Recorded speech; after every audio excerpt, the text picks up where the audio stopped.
देख करके सोने वालों, अगर फिल्में देखकर सो गए, आंख कब्र में जाकर के खुली तो कौन है जो तुम्हारे काम आएगा। गाने सुन करके सो गए, आंख कब्र में जाकर के खुली तो कौन है जो हमारे काम आएगा। अब कल शबे बारात है ना, देखना मेरी कौम के नौजवानों को सोशल मीडिया पे माफीनामे डाले जा रहे हैं। कोई व्हाट्सएप पे लिख के भेज रहा है मुझसे गलती हो गई हो तो माफ कर देना। कोई फेसबुक पे माफीनामा डाल रहा है कि मुझसे गलती हो गई हो तो माफ कर देना। कोई इंस्टाग्राम पे माफीनामे डाल रहा है। घर में बाप नाराज बैठा है, घर में माँ नाराज बैठी है, घर में भाई भाई से नाराज बैठा है, चचा भतीजे से नाराज बैठा है, भतीजा चचा से नाराज बैठा है, पड़ोसी पड़ोसी से नाराज बैठा है। और माफी फेसबुक पे मांगी जा रही है, माफी व्हाट्सएप पे मांगी जा रही है, माफी इंस्टाग्राम पे मांगी जा रही है। अरे घर में रूठे हुए माँ बाप को मना लो। घर में बाप एक एक पैसे के लिए परेशान और बेटा दुधवा नेशनल पार्क की सैर कर रहा है, बाप एक एक पैसे के लिए तरस रहा है और बेटा नैनीताल की सैर कर रहा है। बाप दवाई के लिए परेशान और बेटा अजमेर की बड़ी डेग में पैसे डाल कर आ रहा है। इतना याद रखना, ये बाप तुम्हारे लिए आंगन में लगे हुए पेड़ की तरह है। कल शबे बारात है ना, अल्लाह उनको नहीं बख्शता है इस रात में जो माँ बाप को सताते हैं। अल्लाह उनको नहीं बख्शता है इस रात में जो जिना के आदी है। अल्लाह उनको नहीं बख्शता है इस रात में जो शराब के आदी है। अल्लाह उनको नहीं बख्शता है इस रात में जो रिश्तेदारियां तोड़ते हैं। अल्लाह अकबर, कभी तुमने सोचा बाप नाराज बैठा, घर में भाई भाई से नाराज बैठा, बहन इंतजार करती है काश मेरा भाई मेरे दरवाजे पे आ जाता। जरा सी बहनों से बात क्या हो गई, बहन से रिश्ता तोड़ लिया। आज घरों में रिश्तेदारियां कैसे तोड़ी जा रही है। मदीने वाले मुस्तफा ने इरशाद फरमाया जो रिश्तेदारियां जोड़ता है अल्लाह ताला उसकी उम्र भी बढ़ा देता है, उसके घर में बरकतें भी अता फरमाता है। आज माँ बाप से भी रिश्ते तोड़े जा रहे हैं, भाई भाई से रिश्ता तोड़ा जा रहा है और शबे बारात में माफी मांगी जा रही है। अरे शबे बारात वो मुबारक रात है, इस रात में अल्लाह ताला बनी कल्ब की बकरियों के बालों से ज्यादा लोगों की मग़फ़िरत फरमाता है। तुम क्या समझते हो परवरदिगारे आलम ने जो ऐलान किया है, तो क्या ये ऐलान तुम इस पर अमल करके दिखा रहे हो। आज अपने घरों में माफिया मांगो, अपने रिश्तेदारों से माफिया मांगो, अपने पड़ोसियों से माफिया मांगो, वो माफ कर देंगे, अल्लाह तुमसे राजी हो जाएगा। उनसे माफी मांगो, बाप से माफी मांगो, बाप राजी हो गया, माँ राजी हो गई और हाथ उठा के दुआ कर दी तो परवरदिगार तुम्हारे गुनाहों को बख्श देगा। अरे माँ बाप की दुआएं वो है कि इंसान को अल्लाह विलायत का मकाम अता फरमा देता है। बायज़ीद बुस्तामी माँ की दुआओं से वली बने। हजरत मूसा पैगंबर के साथ में जो जन्नत में जाएगा वो भी माँ की दुआओं का सिला है। इसीलिए कहता हूँ कि बख्शिश की राह, इसीलिए ये पुकार के मैं तुम्हें ऐलान करके ये बता रहा हूँ कि मेरे सर से मेरी सारी मुसीबत डाल देती है। मेरी माँ मेरे दामन में दुआएं डाल देती है। परेशान हो अंधेरों से तो जाओ माँ के कदमों में, वो जब चाहे मुकद्दर में उजाले डाल देती है। क्या बात है। नारे तकबीर, नारे रिसालत, मसलके आला हजरत, फैजाने आला हजरत, अजमते कुरान कॉन्फ्रेंस, हजरत अल्लामा फुरकान मंजूरी। बाप माँ एक पैगाम, बाप आंगन में लगे हुए पेड़ की तरह। बात समझ रहे हैं ना, पीछे वालों को आवाज पहुंच रही है। काश ये खड़े होने वाले यहाँ आके बैठ जाते, इतना अच्छा इंतजाम किया था आपके बैठने का। करीब आ जाइए, आले रसूल की आमद होने वाली है। मुकम्मल खिताब आले रसूल का आप समात फरमाएंगे जी। बैठ जाए, ऐसी रातें रोजाना देखने को नहीं मिलती। कल की रात उस रात में होना तो चाहिए था कि हम अल्लाह की इबादत करते, लेकिन मेरी कौम के नौजवानों ने उसे रत जगह बना दिया। गाड़ी ली इस मोहल्ले, कभी उस मोहल्ले, कभी उधर, कभी इधर, पूरी रात गाड़ी चला के गुजार दी। जी जी सही कह रहे हैं। ये हाल है कि नहीं है मेरी कौम का। और कब्रिस्तान, आहा, कभी दौलत पे घमंड आने लगे, कभी सेहत पे नाज होने लगे, कभी नौकरी पे तकब्बुर आने लगे, तो एक चक्कर कब्रिस्तान का लगा लिया करो। वहां तुमसे ज्यादा दौलत वाले लेटे हैं, वहां तुमसे ज्यादा पैसे वाले लेटे हैं, वहां तुमसे ज्यादा सरमाए वाले लेटे हैं, वो जिनकी नाक पे कभी मक्खी नहीं बैठती थी, उनके जिस्म को मिट्टी ने गला सड़ा करके एक तरफ कर दिया। घमंड किस बात पे, तकब्बुर किस बात पे? तुम क्या समझते हो जन्नत मिलना इतना आसान है? अल्लाह कुरान में फरमाता अम हसिबतुम अन तदखुलुल जन्नता, क्या तुम ये गुमान करे बैठे हो कि जन्नत तुम्हें इतनी आसानी से मिल जाएगी?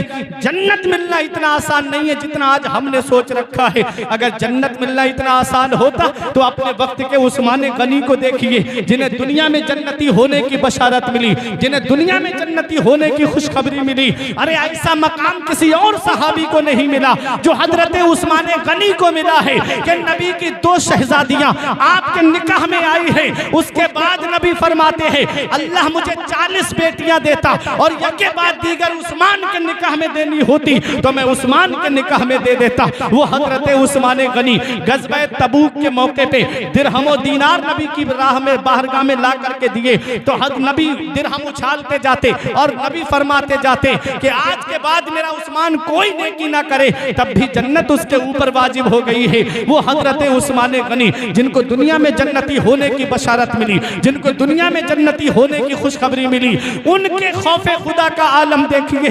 बलिया कला में रहने वालों, जब जब कब्रिस्तान के करीब से गुजरते खड़े होके इतना रोते आंखों से आंसू बरसने लगते, आंसू दाढ़ी भीग जाती, आंसू जमीन पे गिरने लगते। देखने वाले देख के कहते हुजूर आप तो बख्शे बख्शाए हो, आप इतना क्यों रोते हो? तो उस्मान गनी का जुमला सुनो जो आज हमारे लिए है। आप फरमाते हैं ये कब्र दुनिया की मंजिलों में सबसे आखिरी मंजिल है और आखिरत की मंजिलों में सबसे पहली मंजिल है। कब्र के सवालों के जवाब में इंसान पास हो गया तो आगे उसके लिए आसानियां हैं, कब्र के सवालों के जवाब में फंस गया तो आगे बड़ी मुश्किलों का सामना है। मेरा इमाम पुकार के कहता है उनको रहम आए तो आए वरना वो कड़ी मार है क्या होना है, छुप के लोगों से किए जिसके गुनाह वो खबरदार है क्या होना है। आज हम कब्र की तारीकी को भूल गए, आज हम कब्र की सख्तियों को भूल गए, आज हम कब्र के कीड़े मकोड़ों को भूल गए, आज हम कब्र की परेशानियों को भूल गए। ऐ लोगों एक पैगाम देकर जा रहा हूँ, अज़मत कुरान कॉन्फ्रेंस में आने वालों अपना रिश्ता नबी की बारगाह से मजबूत कर लो, चेहरे पे सुन्नते रसूल सजा लो कि जब कब्र में पहुंचो हर एक की मौत पे आंसू नहीं बहाया जाता, हर एक की मौत पे रोया नहीं जाता है। उसकी मौत पे जमाना क्या रोएगा जो जिना करके दुनिया से जाए, उसकी मौत पे जमाना क्या रोएगा जो शराब पी के दुनिया से जाए, उसके लिए लोग क्या रोएंगे जो दूसरों की जमीनों पे नाजायज कब्जे करके दुनिया से जाए। अरे रोया उसकी मौत पे जाता है जो नबी का पैगाम आम करके जाता है, जो नबी की शरीयत को फैला के जाता है, जो नबी का दीन फैला करके जाता है। जब उनका जनाजा उठता है तो मोहल्ले के लोग कह देते हैं लहिद में इश्क रुखे शह का दाग लेके चले, लहिद में इश्क रुखे शह का दाग लेके चले, अंधेरी रात सुनी थी चराग लेके चले। वाह वाह वाह वाह, सुभान अल्लाह, सुभान। अच्छे काम करके दुनिया से जाओ, नेक अमल करके दुनिया से जाओ। जैसे ही कब्र में पहुंचो फरिश्ते तुमसे सवाल करे, नबी फरमा दे फरिश्तों देख नहीं रहे हो कब्र में मेरा आशिक आया है, कब्र में मेरा गुलाम आया है। इमाम इसको मोहब्बत पुकार उठे, कब्र में लहराएंगे ता हश्र चश्मे नूर के जलवा फरमा होगी जब तलअत रसूलुल्लाह। कब्रिस्तान इबादत की जगह है, उसे आज हमने नुमाइश की जगह बना दिया। आला हजरत के मिशन पे चलने वालों नारा लगाते हो आला हजरत का फतवा नहीं मालूम, तो कब्रिस्तान में हजरत पार्क बनाए जा रहे हैं, पार्क, और उसको शबे बारात में नुमाइश की जगह बना दिया। हाँ तो हजरत उस्मान गनी गुजरते तो रोते, मौला अली गुजरते तो रोते, गौसे आजम आंखों से आंसू बहाते, लेकिन हम भूल गए, कब्र की सख्तियों को भूल गए, कब्र की परेशानियों को भूल गए। नारे तकबीर, नारे रिसालत, नारे रिसालत, मसलके आला हजरत, मसलके आला हजरत। आप हजरात खड़े हो जाएं, इस्तकबाल कर लें, खड़े हो जाएं सारे लोग। शहजादे रसूल, आले रसूल, शहजादे बतूल की आमद हो रही है। आप हजरात खड़े होकर इस्तकबाल कीजिए। नारे तकबीर, नारे रिसालत, मसलके आला हजरत, आमदे हुजूर शहजादे रसूल, सरजमीने माहिगिरान पलिया गला, सरजमीन इकराम नगर पलिया कला अजमत कुरान कॉन्फ्रेंस, नारे तकबीर, नारे रिसालत। आप हजरात बैठ जाएं, अपनी अपनी जगहों पर बैठ जाएं। हजरत तशरीफ फरमाए हैं, हजरत के नूरानी चेहरे की जियारत कीजिए और हजरत का खिताब समाप्त कीजिए। आप हजरात बैठ जाएं।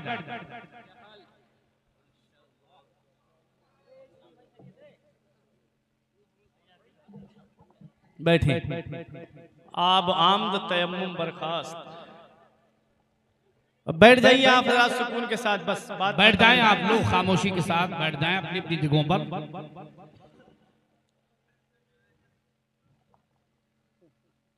जरा मोहब्बत से बोलिए तलब के सुभान अल्लाह, और बुलंद आवाज से कहें या रसूल अल्लाह। देखिए गुले गुलजारे सियादत चमन जहरा के फूल आले रसूल हुजूर सैयद शबात मियां साहिब किबला मदजिल्लाहुल आली दामल्लाहु जिल्लहु अलैना की आमद हो चुकी है। खुशबू बता रही है कि जन्नत का फूल है, चेहरा बता रहा है कि आले रसूल है। क्या बात है, वाह। आले रसूल का मुकम्मल खिताब आज आप समाप्त करेंगे। बस आखिरी बात अपनी जगह पे, मैं जो अर्ज कर रहा था कि आज कब्रिस्तान को हमने नुमाइश की जगह बना दिया। कब्रिस्तान में पार्क बनाए जा रहे हैं, सही है साहब, कब्रिस्तान में पार्क बनाए जा रहे हैं। आज हमारी कौम के नौजवानों को देखो, शबे बारात में गाड़ी लेके कोई इधर कोई उधर गाड़ियां पूरी रात दौड़ाते हैं। होना तो ये चाहिए था कि उस रात में कुरान की तिलावत करते हैं। होना तो ये चाहिए था कि कोना पकड़ लेते और जो जिंदगी की जो नमाजें हमारे ऊपर हैं कज़ाए उम्री, अपने घर के किसी कोने में छुप करके वो कज़ाए उम्री को अदा फरमा देते जी। होना तो ये चाहिए था कि उस रात में नबी पे दुरूद शरीफ पढ़ते, लेकिन जैसे थे वैसे ही रहे। उस रात में अल्लाह ताला तजल्ली खास फरमाता है कोई मुझसे मांगने वाला मैं उसे अता फरमाऊं, है कोई मुसीबत ज़दा मैं उसकी मुसीबत को दूर कर दूं, है कोई बीमारी में शिफा मांगने वाला मैं उसकी बीमारी में शिफा अता फरमाऊं, है कोई रोजी मांगने वाला मैं उसकी रोजी में बरकत अता फरमाऊं। लेकिन मांगते नहीं, अल्लाह की रहमत ऐलान करती है हम तो माइल व करम है कोई साइल ही नहीं, राह दिखलाए किसे रह रहे मंजिल ही नहीं।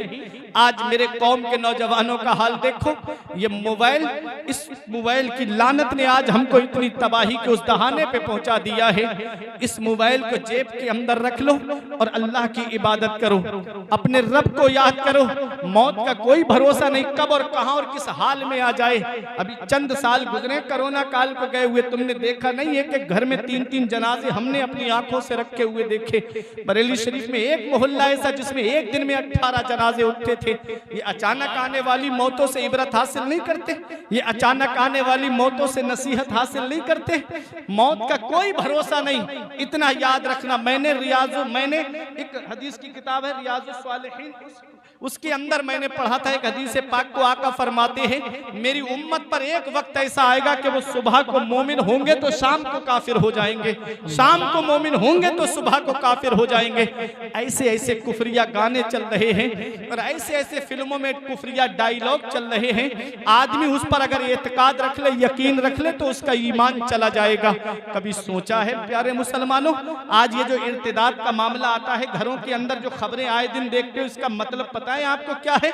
जब गुफ्तगू होती है घरों के अंदर, जब बैठ करके बातें होती हैं, तो कोई ना कोई घर में ऐसा होता है जिसकी जुबान से कलमा कुफ्र निकल जाता है, जिसका असर जो है वो औरों पे पड़ जाता है, घर के परिवार वालों पे।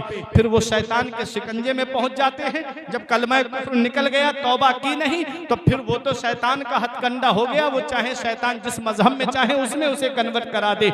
इसलिए अपने घरों के माहौल सही बनाओ, अपने घरों के माहौल दीनी माहौल बनाओ, अपने घरों के अंदर कुरान की तिलावत करो और अपने बच्चों से भी कुरान की तिलावत करवाओ। आज 10-12 लोगों का परिवार हमारे घर में, कभी दिल में ख्याल नहीं आता आज सब लोग कुरान की तिलावत कर लें। आज 15-20 लोग हमारे परिवार में रहते हैं, कभी दिल में ये ख्याल नहीं आता कि आज सब लोग बैठ करके हम घर में कुरान की तिलावत करें, नबी पे दुरूद शरीफ पढ़े। वही हर वक्त फिल्मों की बातें, वही हर वक्त गानों की बातें हमारे घरों के अंदर। आज गाने सुन करके दिल सिया हो गए, जिसका असर यह है कि ना जलसों में दिल लगता है, न नमाजों में दिल लगता है, न कुरान की तिलावत में दिल लगता है, न बुजुर्गों की महफिल में दिल लगता है, न उलमा की मजलिस में दिल लगता है। नबी फरमाते हैं अल गिना युंबितुन निफाक फिल क़ल्ब कमा युंबितुल माउ ज़रअ। गाना दिल के अंदर ऐसे निफाक उगा देता है जैसे पानी घास को उगा देता है। तो गाना सुनने से दिल सिया हो जाता है, गाना सुनने से दिल काला हो जाता है। तो दिल में रोशनी कैसे पैदा होती है? तो मेरे आका इरशाद फरमाते हैं अल कुरानो युंबितुल ईमाना फिल क़ल्ब कमा युंबितुल माउ ज़रअ। कुरान की तिलावत दिल में ऐसे ईमान के नूर को पैदा कर देती है जैसे पानी को घास को पानी पैदा फरमा देती है। वाह वाह। कुरान की तिलावत करो दिल मुजल्ला हो जाएंगे, कुरान की तिलावत करो दिल जो है वो साफ हो जाएंगे। जब लोहे पे जंग आ जाती है तो उसको आग में डालकर साफ किया जाता है, और जब दिल पर जंग आ जाती है तो उसको कुरान की तिलावत से साफ किया जाता है। वाह वाह। इसलिए घरों में कुरान की तिलावत करो, दीनी माहौल बनाओ। कल शबे बारात है, खुदारा उसको गाड़ियों से घूम करके मत गुजारना, बल्कि उस रात में अपने रब की इबादत करना, नबी पे दुरूद शरीफ पढ़ना, कुरान की तिलावत करना, नेक अमल करना, तस्बीह पढ़ना, रो रो के अपने रब से अपने गुनाहों की माफी मांगना। अल्लाह राजी है, उसका रसूल राजी है, तो दुनिया में भी आराम से रहोगे, कब्र में भी आराम से रहोगे, और हश्र में भी आराम से रहोगे। आज जो हम परेशान हैं वजह यही है कि आज अल्लाह और उसका रसूल हमसे नाराज है। वो मुअज़्ज़ज़ थे ज़माने में मुसलमान होकर, और हम ख्वार हुए तारीक़े कुरान होकर। दर्से कुरान अगर हमने भुलाया होता, ये ज़माना न ज़माने ने दिखाया होता। हमें करनी है शहंशाह बतहा की रज़ा जोई, वो अपने हो गए तो रहमते परवरदिगार अपनी। तरीक़े मुस्तफ़ा को छोड़ना है वजह बर्बादी, इसी से कौम दुनिया में हुई बेइक़्तिदार अपनी। वो मुअज़्ज़ज़ थे ज़माने में मुसलमान होकर, और हम ख्वार हुए तारीक़े के कुरान होकर। इक़रा बिस्मि रब्बिकल लज़ी खलक़, पढ़िए उस रब के नाम से जिसने आपको पैदा किया। उस रब के नाम से पढ़िए जिस रब ने आपको पैदा किया। अब एक आखिरी बात फारिग होने वाले हुफ़्फ़ाज़ के लिए, इन फारिग होने वाले तलबा के लिए, आप भी मदरसों में पढ़ते हो, एक पैगाम है आप सबके लिए। फारिग होने के बाद, हाफिज बनने के बाद, आलिम बनने के बाद, ये नियत करके मत बैठना कि कहीं मदरसे में पढ़ाने की जगह मिलेगी तभी जो है हम मदरसे में पढ़ाने जाएंगे, या कहीं मस्जिद में इमामत की जगह मिलेगी तो हम वहां इमामत करने जाएंगे। मेरी पूरी बात को समझ लेना। क्यों? इसलिए कि अब मस्जिदें इतनी नहीं हैं जितने फारिग होने वाले हुफ़्फ़ाज़ हैं। जी जी। अब मदरसे भी इतने नहीं हैं कि हर मदरसे में 4-5 हाफिजों को रख लिया जाए। इसलिए एक पैगाम है अपने तलबा के लिए कि जब आलिम बन जाओ, हाफिज बन जाओ, बेशक मदरसे में पढ़ाना ये बहुत बड़े मर्तबे का काम है, इमामत करना ये बहुत बड़े मर्तबे का काम है। मैं जो पैगाम देना चाहता हूं अपने बच्चों के लिए वो ये है कि तुम हाफिज बनने के बाद, कारी बनने के बाद, आलिम बनने के बाद तुम्हारे लिए यूनिवर्सिटी के रास्ते खुले हुए हैं, तुम्हारे लिए कॉलेज के रास्ते खुले हुए हैं। आओ, अच्छा पैगाम। डॉक्टरेट की तरफ आओ, इंजीनियरिंग की तरफ आओ, तुम्हारे लिए कॉलेज यूनिवर्सिटी के रास्ते खुले हुए हैं। अरे तुमसे अच्छा जहन किसके पास होगा, तुमसे अच्छा दिमाग किसके पास होगा? पूरा कुरान जो हिफ्ज कर ले, इनसे अच्छा जहन किसके पास होगा? अरे हमसे अच्छा जहन किसके पास होगा? 17 लाख हदीसें याद करने वाले हमारी जमात में मौजूद हैं। 2-2 लाख मौजू अहदीस याद करने वाले हमारी जमात में मौजूद हैं, ताकि कोई मौजू हदीस अगर बयान करे तो उसका मुंह रोका जा सके कि यह हदीस मौजू बयान कर रहा है। 2-2 लाख मौजू हदीस याद करने वाले हमारी जमात में मौजूद है।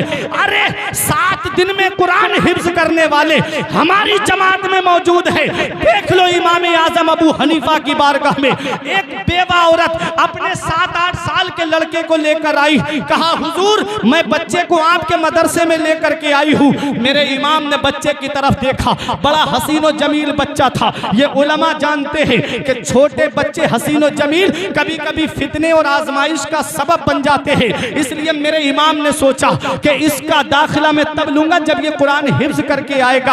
आपने उसकी माँ से कहा, माई मेरे मदरसे में उनका दाखिला लिया जाता है जो कुरान हिफ्ज करके आते हैं। माई अभी मैं इसका दाखिला नहीं ले सकता। वजह क्या थी? बच्चा छोटा था। आपने सोचा कुरान हिफ्ज करेगा 2.5-3 साल लग जाएंगे, मोछे निकल आएंगी, दाढ़ी निकल आएगी, कोई मसला नहीं बनेगा। ये हिकमत अमली थी मेरी इमाम की। मेरे इमाम ने फरमाया माई पहले हिफ्ज करा के लाओ तब मेरे मदरसे में दाखिला कराना।